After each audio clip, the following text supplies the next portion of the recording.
Isang araw, nagmamaneho sa Cuba,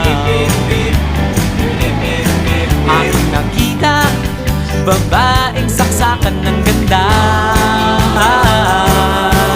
Sinundan ko ang kotse, sinasakyan niya. Hindi ko nakitang may dumarating pala. Hindi ko naiwasan, kami bigla nagkabanggaan. Nung magkamalay, ay nasa ospital na ako. Nasikaso ng doktor na pili ng nanay ko.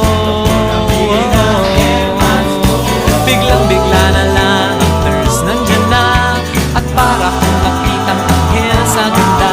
Kahit nagdidiliyo, itong nasabi ko sa kanya.